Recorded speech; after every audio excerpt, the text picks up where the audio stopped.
자, 우리가 계속 사도행전을 설교하게 되는데 좀 집에서 사전에 좀 읽어오시고 묵상해 오시면 더 은혜가 될 줄 믿습니다.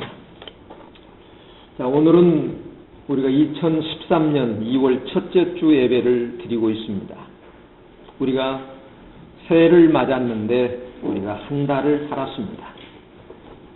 자, 인생을 산다는 것 그 자체는 어려운 일이 아닙니다. 우리가 가만히 있어도 한 달은 지나갑니다. 그러면 우리는 한 달을 산 셈이 됩니다. 늙어가는 것도 어려운 일이 아닙니다. 세월이 흘러가면 저절로 늙어지게 됩니다. 죽는다는 것 또한 어렵지 않습니다. 죽으려고 애쓸 것 없어요. 지금 내뿜는 숨을 다시 들어 마시지 아니하면 죽는 것입니다. 이처럼 사는 것도 그리고 늙어가는 것도 그리고 죽는 것도 어려울 것은 없습니다. 자, 그러나 성도님, 바르게 산다는 것, 바르게 늙는다는 것, 그리고 바르게 죽는다는 것은 쉽지 않습니다. 여러분, 좋은 부모로, 좋은 남편으로, 좋은 부인으로, 좋은 성도로, 좋은 친구로 살기는 쉽지 않습니다. 하나님 앞에서 하나님 말씀으로 늘 자신을 반성하고 자신을 말씀 앞에, 주님 앞에 내려놓지 않고는 바르게 살 수가 없고, 그리고 바르게 살지 못한 자는 바르게 늙을 수가 없고, 바르게 늙지 못한 자는 그의 죽음은 감동이나 어떤 메시지를 줄 수가 없습니다. 사는 것은 쉽지만 바르게 사는 것은 쉽지 않습니다. 늙는 것은 쉽지만 바르게 늙는 것은 쉽지 않습니다. 아무나 죽기 마련이지만 그러나 바르게 죽는 것 또한 어렵습니다. 오늘 우리는 할 수가 있습니다. 왜냐하면 이 땅에서 가장 바로 사시는 분, 그리고 이 땅에서 가장 뜻깊은 죽음을 맞이한 그 주님이 우리와 함께 하시고 주님이 우리를 인도해 주시기 때문에 우리는 바르게 살다가 그리고 바르게 늙어서 바른 죽음을 살 수 있도록 우리를 인도해 주시는 우리 주님 앞에 우리가 에베야를 통해서 하나님께 드리고 있기 때문입니다. 우리는 바르게 살 수 있고 바르게 늙을 수 있고 바르게 죽을 수 있는 이런 소망, 이런 비전이 우리 안에 있습니다. 사도행전 4장은 3장의 연속적인 사건을 다루고 있습니다. 성전 미문에서 구걸하던 안진뱅이가 베드로를 통해서 고침을 받아 그는 걷고 뛰어서 하나님을 찬양합니다.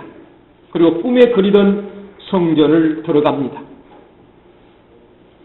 나면서부터 안진뱅이가 태어나서 40년 만에 구걸하고 있던 모든 것을 청산하고 온전한 사람이 되어 걷는 그 모습을, 뛰는 그 모습을 보고 많은 사람들이 놀라 솔로몬 행각에 유대인들이 모였습니다. 성도님, 사건은 사람을 모이게 합니다. 사건은 사람을 모이게 합니다. 부활하신 예수 그리스도의 증인이 되기로 결심한 베드로는 이 기회를, 모여있는 그 무리의 기회를 놓치지 않고 사용합니다. 베드로는 예수로 말미암아 난 믿음이 이 사람을 완전케 낳았다라고 선포합니다. 그러면서 예수님의 탄생과 십자가와 부활과 그리고 재림을 언급합니다. 너희들이 십자가에 못 박아 죽인 예수님을 하나님이 다시 살리셨다. 우리가 이 일의 증인이다. 메시아에 고난당하는 것은 이미 구약에서 선지자가 예언한 것이요, 그리고 그것이 바로 이루어졌다라고 하면서 회개를 촉구합니다. 우리 사도행전 이 앞주 본문이었습니다. 회개하고 돌이켜 너희 죄 없이 함을 받으라. 이와 같이 하면 모든 것이 회복되는 날이 임할 것이요, 다시 오실 예수 그리스도를 영광 중에 맞이하게 될 것이라라고 말했습니다.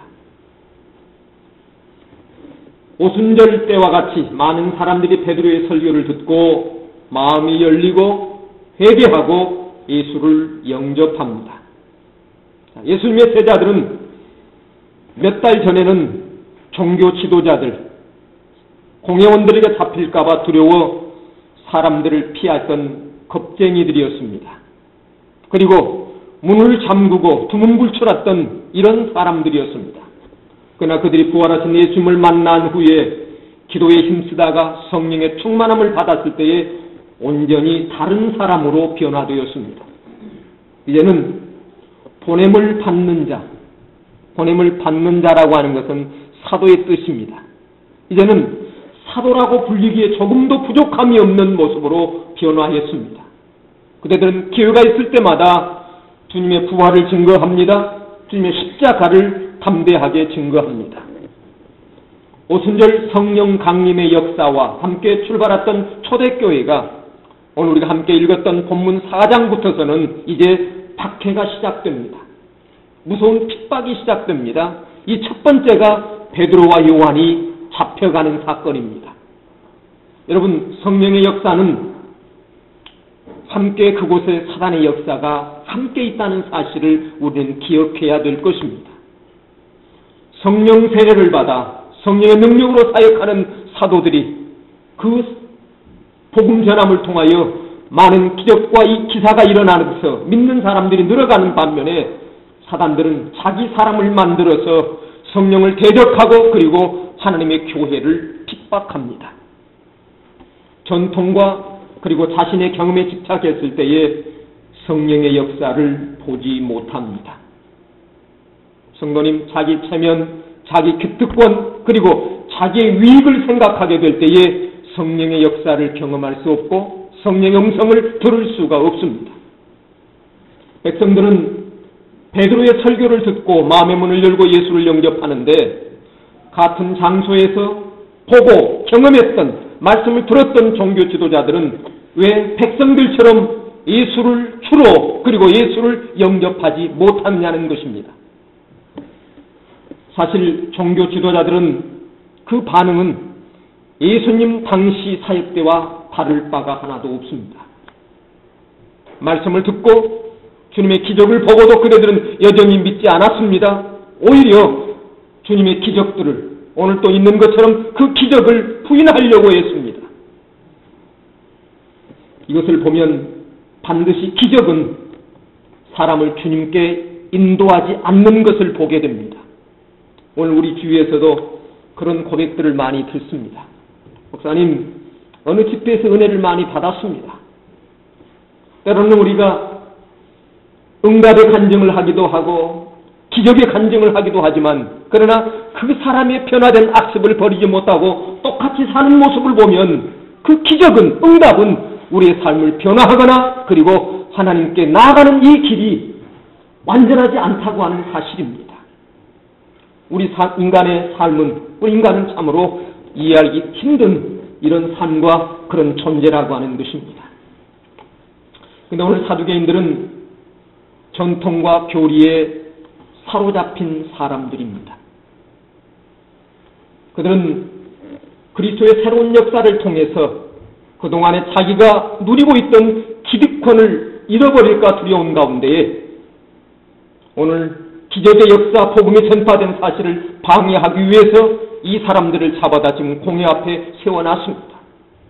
이것은 2000년 전에 있던 역사뿐만 아니라 오늘 현대교회 안에도 동일하게 이런 것들은 진행되는 것을 보게 됩니다. 하나님이 원하신 것, 하나님의 뜻이 아니라 먼저 내 체면과 기득권과 내 위익이 앞서서 이것을 묻어버린 경우가 오늘 교회 안에 많이 있다고 하는 사실입니다. 이러한 심령, 자기의 위익이나 기득권을 앞세웠던 그 심령은 하나님의 세미한 음성을 들을 수가 없습니다.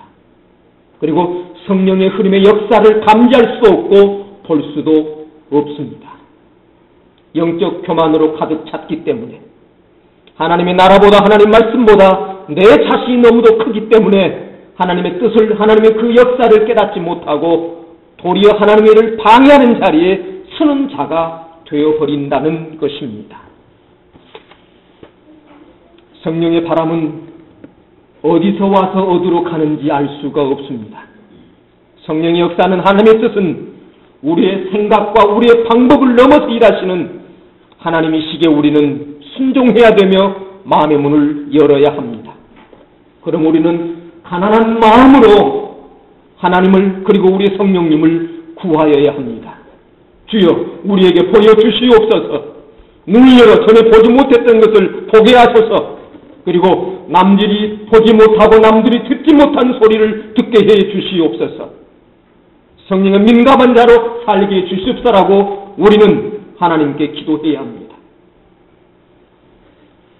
사두개인들은 교육도 제대로 받지 못하는 갈릴리 어부 출신들이 오늘 큰 무리 앞에서 오늘 담대하게 말씀을 전하는 것을 보고 시기가 생겼습니다. 그리고 사두개인들이 민감하게 반응하는 것은 부활이 없다고 주장해 왔는데 오늘 베드로가 너희가 죽었던 예수가 부활했다고 부활을 증거합니다. 그리고 다시 오신다고 말씀합니다. 오늘 그러므로 말미암아 못마땅히 여겨서 오늘 성전 지키는 자들로 하여금 그를 체포케 하고 잡아두어 아침까지 가두어 두었다고 말합니다. 어쩌면 이것은 요즘으로 표현하면 허위사실 공포죄 아니면 집회 집시 방해법으로 그를 잡아들인 것 같아요. 그러나 오늘 베드로와 요한이 갇힌 것은 사도행전에 나온 첫 번째의 박해의 행위입니다. 성령 감동을 받은 사도들의 행위에서 오늘 무엇을 우리 찾을 수 있겠습니까? 오늘 첫 번째 저는 성령은 사람을 담대하게 만듭니다. 우리가 아는 것처럼 베드로 한 연약한 계집종 앞에서 떨면서 주님을 모른다고 3번 부인했던 베드로가 성령의 부음을 받고 난 후에는 완전히 달라졌습니다. 저는 오늘 이런 생각을 해봤어요. 베드로와 요한이 하룻밤 동안 그 감옥에 있으면서 어떤 마음, 어떤 심정이었을까?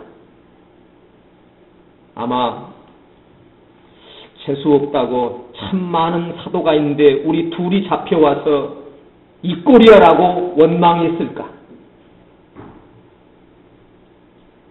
아니면 주님의 선한 생명 역사를 하고 있는데 왜 나에게 이 날벼락 같은 일이 있느냐고 신세 타령을 했을까? 아마 이 두 가지는 제가 아무리 묵상을 해봐도 아닌 것 같아요. 오히려 베드로와 요한은 주님을 대신하여 고난을 받고 있다고 하는 이 사실 속에 기뻐했고 감동해서 어쩌면 가슴이 뜨거웠을 걸로 생각합니다. 주님, 저 같은 죄인도 함께 주님의 그 고난에 동참할 수 있군요 하면서 어떤 밤에 그 감옥에서 기쁨과 감격으로 밤을 세웠을 거라고 저는 이렇게 묵상하며 결론을 내렸습니다. 성도님, 주님의 일을 하다가 어려우시면 오늘 이 베드로와 같은 마음을 품으십시오. 이 마지막 때에 나도 주님의 일에 쓰임받고 있군요.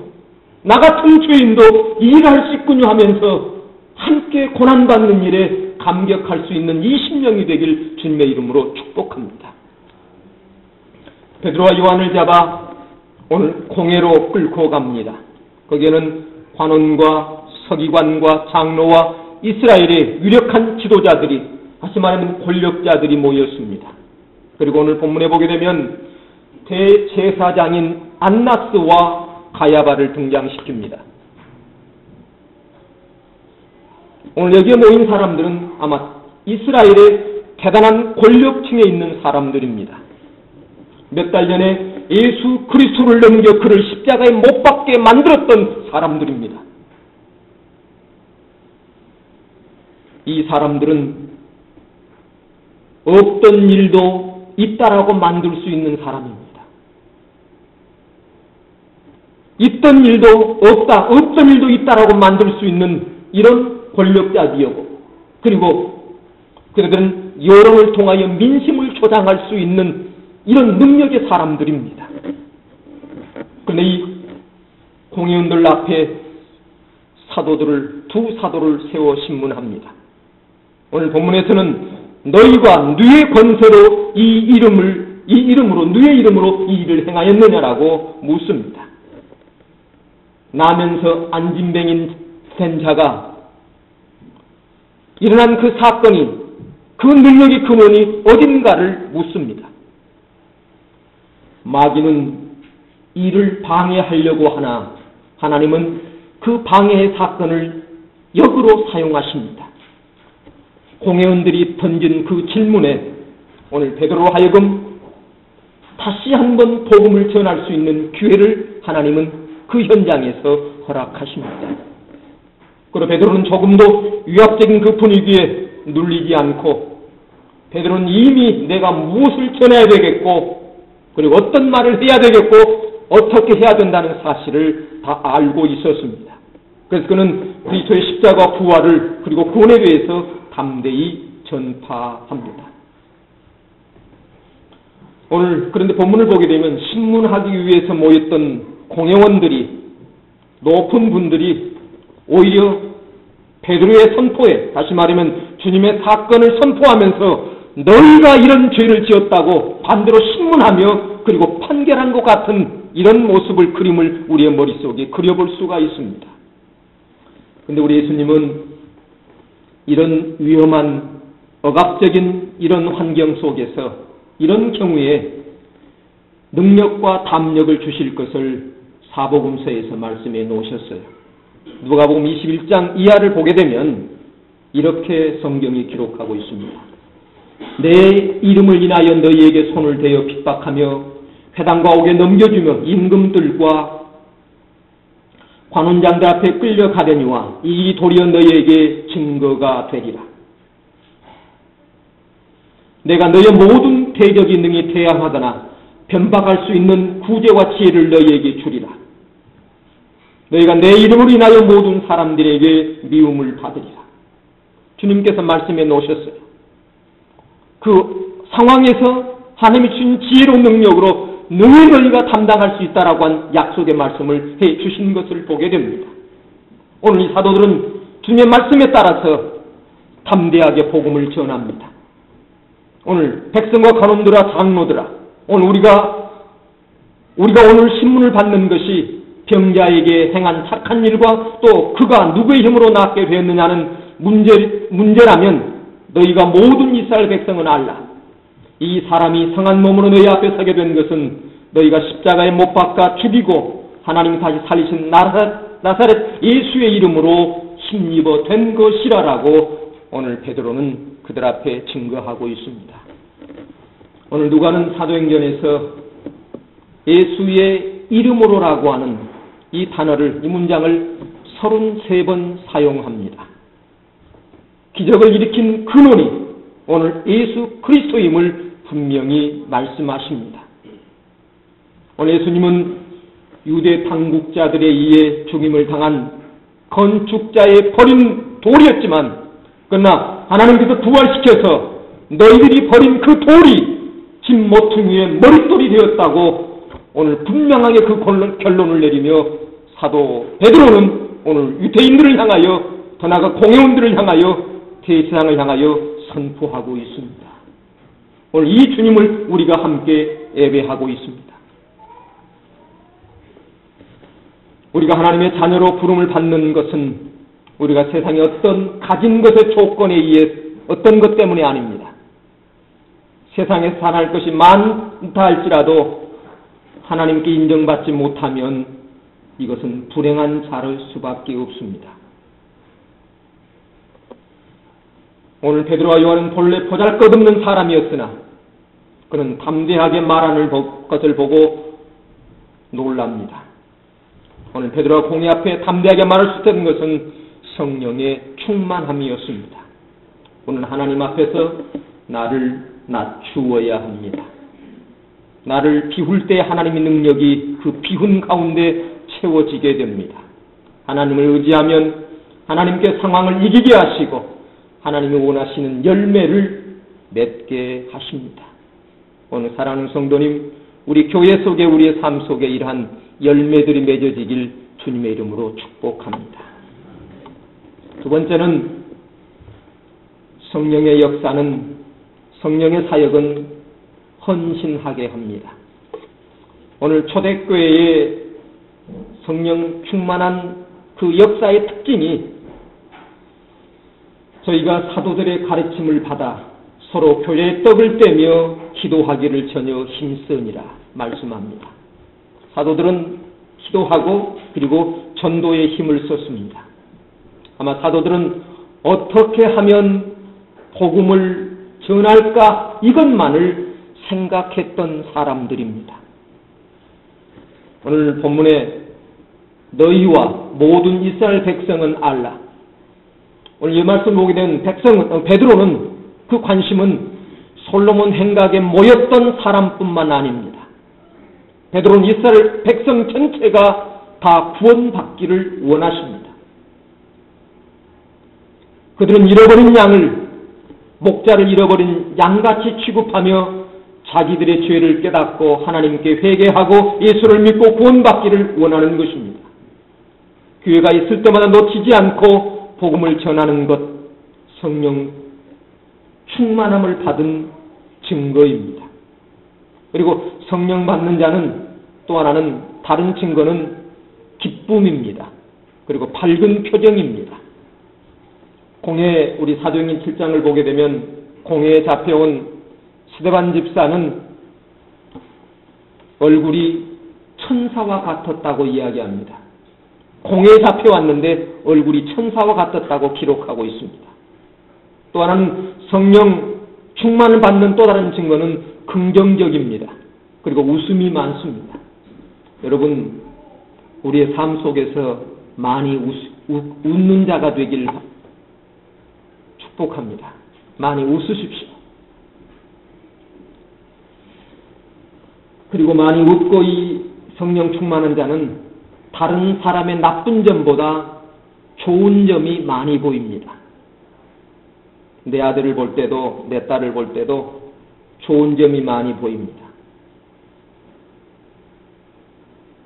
끊임없이 원망하고 불평하고 다른 사람을 자꾸 판단하기 좋아하는 사람은 어딘가 영적으로 내가 병들었다 생각하면 딱 맞습니다. 좋은 것이 보이지 않고 악함과 더러운 것이 많이 보이면 내 눈이 밝은 것이 아니라 내 영적으로 내가 병들었다고 생각하면 돼요. 그러나 성령에 충만한 자는 남의 장점을 보고 긍정적을 보고 이렇게 되는 거예요. 그러나 남을 판단한 자는 결국 어떻게 나중에는 그 판단이 자기를 판단하게 되는 거예요. 오늘 베드로를 보세요. 예수님을 증거합니다. 핍박을 받습니다. 그러나 불평하지 않습니다. 오히려 그 기회를 전도의 기회로 삼습니다. 오늘 사랑하는 성도님, 우리가 주어진 우리의 사건 속에, 만남 속에 오늘 우리는 잃어버린 영혼을 찾기 위해서 그 사건의 그 시간을 구원의 기회로 사용할 수 있어야 될 것입니다. 구원의 기회로. 나를 이곳에 보내셨군요. 나를 이곳에 만나게 하셨군요 라면서 우리의 사건과 시간이 잃어버린 영혼을 구원하는 이 모습으로 우리가 서야 됩니다.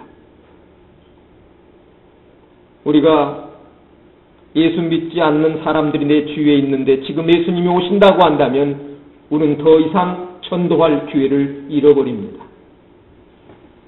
내 어머니, 내 아버지, 그리고 내 자녀들, 내 친구들, 오늘 주님이 오신다면 우리는 그가 예수를 영접하지 않았는데 주님이 오신다고 한다면 그는 이미 버림받는 자녀가 되고 말 것입니다. 오늘 그러므로 우리는 우리의 주의 모든 만남들이 하나님이 주신 기회임을 알고 우리는 전도에 복음 전함에 힘을 써야 될 것입니다. 오늘 우리가 그 모습으로 하나님께서 우리를 세웠다고 하는 사실을 기억할 수 있는 자가 되길 주의 이름으로 축복합니다. 마지막으로 성령 충만한 사람은 하나님 앞에 서 있는 사람입니다. 오늘 4장 19절에 베드로와 요한이 대답하여 이르되 하나님 앞에서 너희 말을 듣는 것이 하나님 말씀을 듣는 것보다 옳은가 판단하라. 오늘 베드로와 요한은 지금 공회에서 자기들에게 트집을 잡으려고 하는 성전 관리자, 장로, 서기관, 대제사장들 앞에 서 있습니다. 오늘 그런데 이 베드로는 동시에 하나님 앞에 서 있다고 말하고 있습니다. 바로 이것이 믿음이며 영성입니다. 오늘 이 자리에 하나님이 함께 계심을 인정하고 반응하는 것이 믿음이고 영성입니다. 오늘 우리도 이와 같은 믿음으로 살아야 될 것입니다.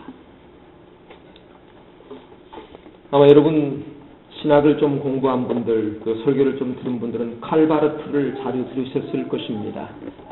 아마 개혁 신학의 선두주자이자 또 유명한 신학자이며 그리고 교수인 또 목사님이신 이런 분이십니다. 그런데 이 칼바르트 교수가 하루는 제자가 목회하고 있는 교회에 예배를 드리러 갔습니다. 아마 통보를 않고 가신 것 같아요. 설교를 하고 있던 제자가 설교를 한참 하고 있는데 눈에 자기의 대스승 칼바르트가 눈에 들어온 거예요. 이것을 확인한 순간 이 제자 목사님이 당황하기 시작한 거예요. 집중이 안 되는 거예요. 지금 나를 가르친 대스승이 앞에 놓고 설교를 하려니까 집중이 안 되니까 횡설수설하고 설교를 마쳤어요. 예배 후 이 칼바르트 제자가 내려가서 이제 인사를 하려고 하니까 칼바르트가 그 제자에게 이렇게 이야기하는 거예요. 내가 오늘 참으로 많은 은혜를 받았네. 이렇게 말을 하니까 이 제자는 알지 않아요. 자기가 횡설수설한 거, 이게 비꼬은 줄 알고 스승한테 그렇게 이야기하는 거예요. 교수님, 오늘 제가 횡설수설하면서 설교를 맺는 것을 아시지 않습니까? 그런데 교수님같이 훌륭하신 분이 어떻게 제 설교에 은혜를 받겠습니까? 이 말을 들었던 칼바르트가 대답합니다. 자네는 나를 유대한 신학자 바르트로 봤나? 나는 설교 시간에 자네를 하나님이 세우신 사자로 보았다네. 이것이 자네와 나와 다른 점이구만. 이렇게 이야기한 것입니다. 하나님 앞에서 설교를 들으면, 하나님 앞에서 우리가 살아가면 하나님의 음성을 들을 수가 있습니다. 하나님 앞에서 설교를 듣고 하나님 앞에 살아가면 하나님의 세미한 음성을 들을 수가 있습니다. 성도님, 저 자신과 여러분에게 물어야 될 것입니다. 나는 하나님 앞에 서 있는가? 오늘 베드로와 요한은 하나님 앞에 서 있다고 믿으니까 담대할 수 있었습니다. 오늘 하나님 앞에 서 있으니까 그는 타협할 수가 없었습니다. 오늘 하나님 앞에 서 있다고 믿으니까 그는 할 말을 다 했습니다. 그리고 조리 있게 체계적으로 요점을 분명히 말할 수 있었습니다. 하나님 앞에 서 있다고 믿으니까 그는 두려움도 무서움도 장래일도 문제가 되지 않았습니다.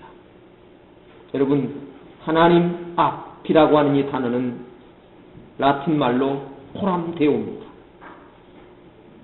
그런데 우리가 잘 아는 종교개혁자 칼빈 그리고 마르틴 루터는 이것을 자기의 좌우명으로 삼고 평생을 살았습니다.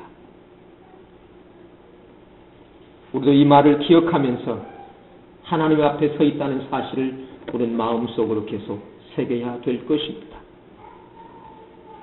마르틴 루터가 종교개혁을 할 때에 교황청으로부터서 보름수라고 하는 곳에서 회의를 소집하고 루터를 소환했습니다.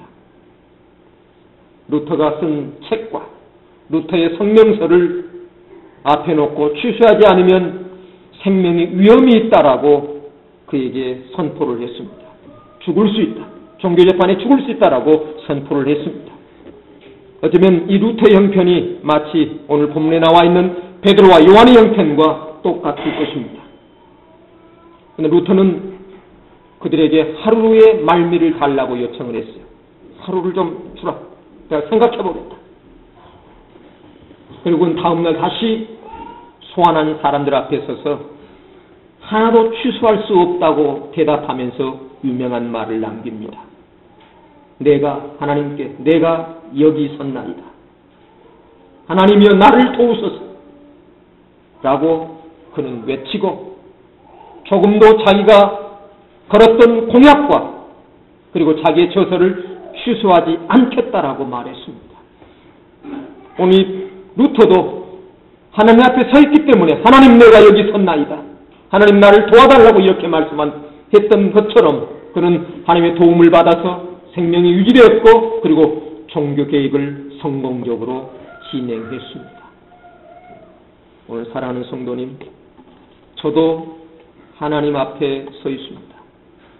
오늘 성도님도 하나님 앞에 서 있습니다. 오늘 이 믿음으로, 이 확신으로 내 생을 살아가게 될 때에 오늘 우리의 삶은 변화될 것이며 그리고 하나님이 우리를 도와주실 줄 믿습니다. 하나님이 하나님 앞에 서 있다고 고백하고 믿고 나아가는 그 삶을 하나님이 도우시고 그를 통해 역사하시고 그를 통해 수많은 구원자들을 우리의 삶을 통해 만들어 가실 것입니다. 오늘 이 길을 걸어갈 수 있는 저와 여러분이 되길 주님의 이름으로 축복합니다. 하나님 아버지, 영광을 올립니다. 오늘 우리 모두가 하나님 앞에 서 있음을 알게 하시고 하나님의 말씀을 따라 자신을 돌아보게 하시고 어떤 환경과 어떤 여건 속에서도 사람이 보이거나 환경을 보는 것이 아니라 먼저 하나님을 볼 수 있는 저희가 되게 하여 주시옵소서. 그로 인해 오늘 베드로를 사용하여 역사했던 것처럼 우리의 삶 속에 하나님 앞에 서 있는 성도들을 통하여 하나님이 원하시는 일들을 이루어가시고 그리고 그들을 통해 하나님의 선한 생명의 열매들이 맺게 하여 주시옵소서. 예수님의 이름으로 기도합니다. 아멘. 이 시간